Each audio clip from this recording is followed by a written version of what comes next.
Ladies and gentlemen, it's Pat from Pat's Chats, and I want to welcome you to one of the most wonderful times of the year.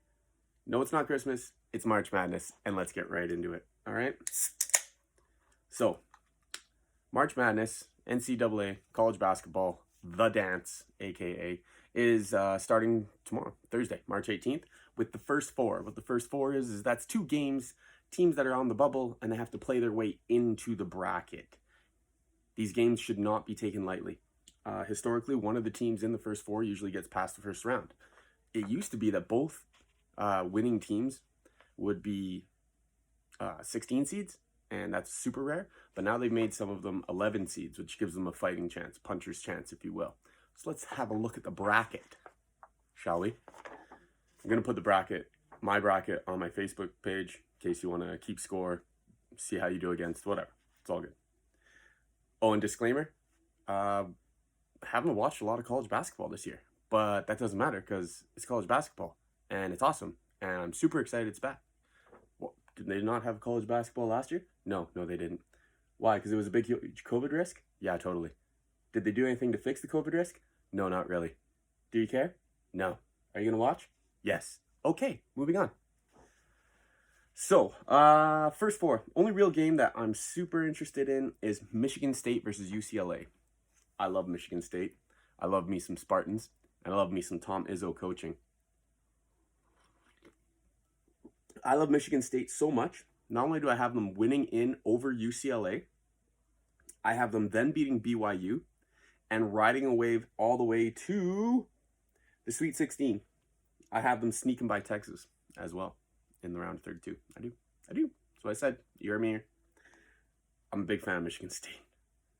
Who else do we got for noticeable upsets? What do we see?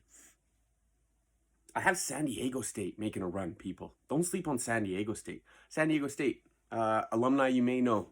Norman Powell, he's a big up-and-comer this year. Been playing with the Raptors for several years now. Kawhi Leonard came out of San Diego State. Raptors, #1 first-round pick last year. Malachi Flynn out of San Diego State. Really good guard play. Really understand how to move the ball. Good court vision. I like San Diego State. I got them going all the way to the Elite Eight. So a few things you need to know if you're going to do a bracket or when friends talk to you about a bracket. There's certain rules. I don't know why. It just is what it is. The first rule is 16 seeds versus #1 seeds. It's like 129 to 1. 16 seeds don't win. Okay? Just don't do it. Don't bet against it. It's a terrible bet.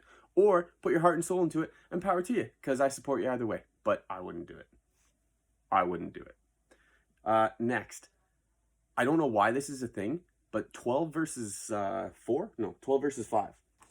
What do we got? 12 versus 5. Historically, the stats say there's usually one out of the 4 12 versus 5 brackets that gets through. It's an upset. So you should probably find one that you don't like and go with it. Who did I go with? I took Winthrop over Villanova, based on the fact that Villanova got a first-round bump in their divisional playoff last weekend, and teams that historically get bounced in their divisional playoff when they probably should have won the whole bracket don't usually perform any better on the national stage. So I got Winthrop with a deep bench and a very senior team. I think they're going to hang with Villanova and going to steal it. So I got Winthrop 12 over Villanova 5. That's one of the bigger upsets I have. Then I went all the way over to the West. And you know what? Just for fun, because I don't know either of these teams or anybody who plays for them, I took number 12 UCSB. I don't even know what college that is. And I took them over Creighton. Why? Because the 12 has to beat a 5. May as well spread it out a little bit. You know what I'm saying? All right. What else do we have for fun upsets? I gave you the San Diego State. I think they're great.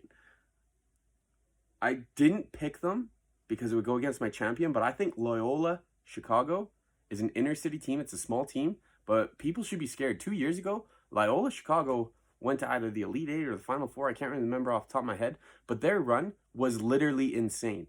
But since that run, they have gotten better and better and better every year because they're getting the funding, which is, we all know college sports is just a little bit corrupt, but whatever. I'm going to watch it anyway. Judge me. I don't care. Loyola Chicago's not a bad team. I got them winning the first round against Georgia Tech, and then they run into Illinois. Now, I don't think they can beat Illinois, but it might be a better game than you think. So, Loyola Chicago, it's a fun one if you want to get a dark horse and ride it. And that's just a betting term. No cancel culture. No cancel culture. All right. And Baylor. We should talk about Baylor. Baylor's number 1 seed. So obviously they're not a Cinderella story in any way.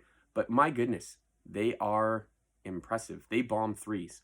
So if you like guard play and you just like to watch exciting basketball, pick Baylor.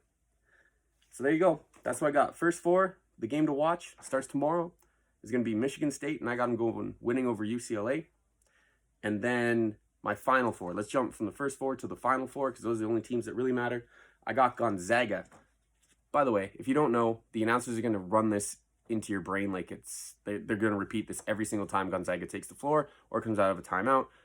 Gonzaga is currently undefeated in the season and their divisional playoff. Gonzaga is really, really good. Historically, you could say Gonzaga is in a weaker division. You can say that. I think that's fair. So, had they been in a different division, would they still be undefeated? That's the argument.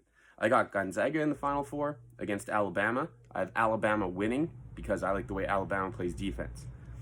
And then on the other side, I have Arkansas coming out of the South over Baylor and Illinois coming out of the Midwest with Illinois winning. So that puts Alabama versus Illinois for the national championship, and I have Illinois winning. Illinois. March Madness. Very exciting few weeks of basketball. Even if you don't like basketball, find a friend who likes basketball. College basketball is way better than the pros because upsets are always possible. It's very exciting. And with the COVID kind of whimsical rules, I am confident there's going to be some scandal. And this is going to be awesome. Thanks for tuning in.